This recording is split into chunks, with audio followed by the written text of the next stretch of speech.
सभी नए पुराने मत्स्य किसान भाइयों को मेरा नमस्कार। मैं मनीष राज आप सबों का स्वागत करता हूं मेरे चैनल गुरु कृपा फिश फार्म पे। दोस्तों, आज हम लोग बात करेंगे कुछ महत्वपूर्ण बिंदु पे, जैसे कि अगर आप नए हैं फिश फार्मिंग में और बृहद या लघु पैमाने पे मत्स्य पालन करना चाहते हैं तो किन किन बातों पे आपको ध्यान देना अति आवश्यक है और स्टेप बाय स्टेप कैसे सफलता की ओर कदम बढ़ाना चाहिए। किसान भाइयों, चर्चा शुरू करने से पहले मैं अपना छोटा परिचय आपको बताना चाहता हूँ। मेरा नाम मनीष राज है। मैं दरभंगा शहर बिहार राज्य का रहने वाला हूँ। मेरा शैक्षणिक योग्यता BE मैकेनिकल है। फिश फार्मिंग मेरा व्यवसाय ही नहीं अपितु ये मेरा पैशन है। मुझे इस काम को करने में बहुत ही आनंद और उत्साह महसूस होती है। और साथ ही दूसरी बात यह है कि मैं बाई कास्ट मल्लाह यानी निषाद हूँ और पीढ़ी दर पीढ़ी हम लोगों का परंपरागत व्यवसाय मछली पालन ही रहा है। व्यक्तिगत मेरा अनुभव मत्स्य पालन में 15 वर्षों से अधिक का है। मत्स्य पालन में इन 15 वर्षों में मैं कई बार असफल और सफल हुआ। उसके बाद आज बहुत सारे अनुभवों के साथ सफलतापूर्वक फिश फार्मिंग कर रहा हूँ।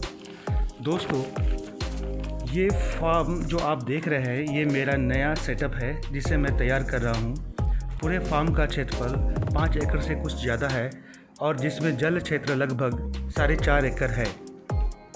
दोस्तों, अब मैं आपसे निवेदन करूँगा कि आप मेरे चैनल को प्लीज़ सब्सक्राइब करें और अगर मेरा वीडियो आपके लिए उपयोगी लगे तो कृपया इसे लाइक एवं शेयर भी करें।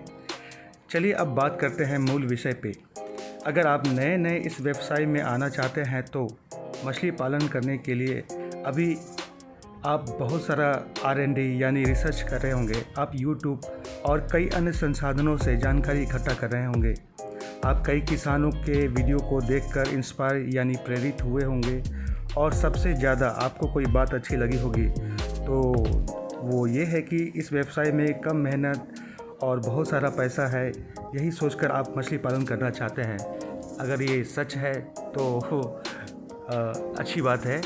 खैर, जो भी हो, सबसे पहले मैं आपसे ये कहना चाहता हूँ कि कोई काम आप तभी करें जब वो काम करना आपको पसंद हो, और यदि आप उसे लगन के साथ कर पाएँ तो सिर्फ इसलिए ना करें कि कोई इसे करके बहुत सफल हुआ या बहुत पैसे कमाया इत्यादि इत्यादि।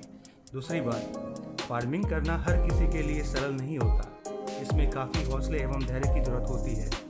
आप रटी रटाई जानकारी के साथ आगे बढ़ नहीं सकते। आपको मैदान में उतरकर असफलता एवं कठिनाइयों की सीढ़ी चढ़कर सफलता का स्वाद चखने को मिलता है। जब तक आप मैदान में नहीं उतरेंगे, खुद से प्रैक्टिकली अनुभव हासिल नहीं करेंगे, एकदम से सफल नहीं हो सकते। फार्मिंग में सीखते सीखते सफल हो जाते हैं लोग। आप कितना भी थ्योरेटिकली नॉलेज हासिल कर लें, पर आपको असली जानकारी धरातल पे करने के बाद ही हासिल होगी।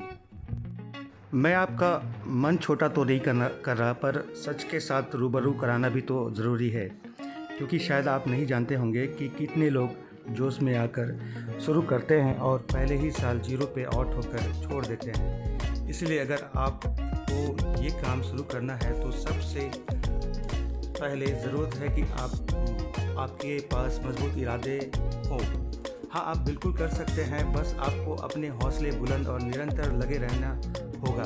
सीखते सीखते आप सीख जाएंगे ही, क्योंकि आप जैसे जैसे गलतियाँ करेंगे वैसे वैसे आपको नई सीख और अनुभव प्राप्त होते जाएंगे और आप एक परिपक्व मत्स्य पालक बन जाएंगे।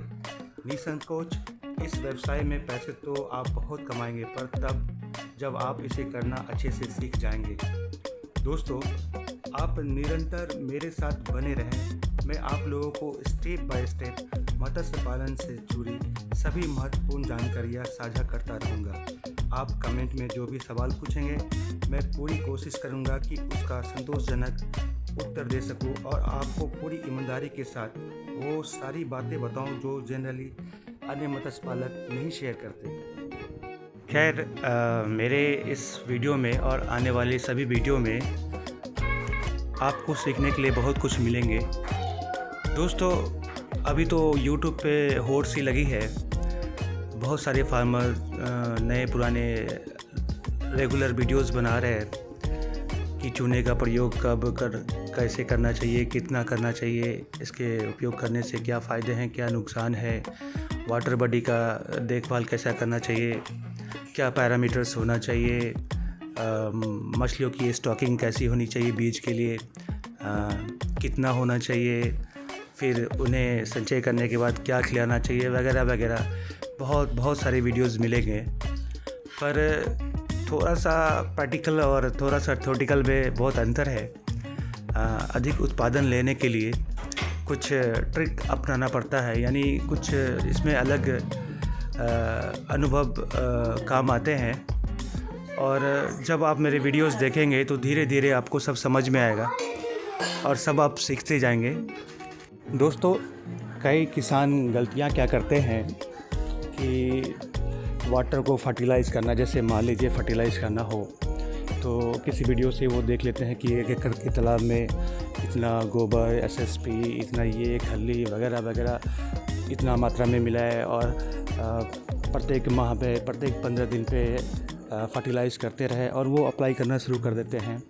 पर ऐसा नहीं करना चाहिए, क्योंकि देखिए मेरा ऐसा मानना है, जो मेरा अनुभव है कि तालाब का जो अपना इकोसिस्टम होता है उसका खुद का एक रिक्वायरमेंट होता है। जब उसका डिमांड होना चाहिए कि हाँ उसको अब करेक्ट करने की ज़रूरत है या कुछ ऐड करने की ज़रूरत है, तभी ऐड करें जब अति आवश्यक हो तब। मतलब बिना मतलब का कुछ भी वाटर बॉडी में यूं ही मत ऐड करते जाइए।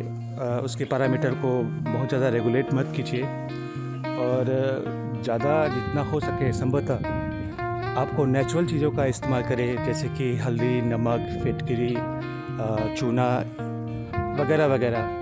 केमिकल या कमर्शियली जो भी प्रोडक्ट्स आते हैं तो बहुत रेयर ही करना चाहिए, बहुत ही विषम स्थिति में। अगर कोई एक्सपर्ट हो फिशरी का, अगर वो नियंत्रण में कर सकते हैं तभी, नहीं तो कोई भी वीडियो देख के कहीं से भी कोई जानकारी लेके आपको अप्लाई नहीं करना चाहिए। बहुत सोच समझ के अप्लाई करना चाहिए। दोस्तों, शुरुआत में तो आपको बहुत स्मॉल स्केल पे ही शुरू करना चाहिए और आईएमसी से ही शुरू करें, ऐसा मैं चाहूँगा। आईएमसी मछली हमारे भारतवर्ष में बहुत प्रसिद्ध है, अच्छे मूल्य मिलते हैं और इनके पालने का कुछ अलग ही मज़ा है। कमर्शियली वैल्यू भी बहुत अच्छा है और जैसे जैसे आप पालन करेंगे, शुरू में तो आपको ऐसा जानकारी मिलेगी कि हाँ 1 एकड़ में स्टैंडर्ड सीड 5000 हमको स्टॉक करना है मैक्सिमम। लेकिन दोस्तों इसमें बहुत सारे ट्रिक है। आप मल्टी स्टॉकिंग भी कर सकते हैं, मल्टी हार्वेस्टिंग भी कर सकते हैं। बहुत सारे आपको सीखने को मिलेंगे।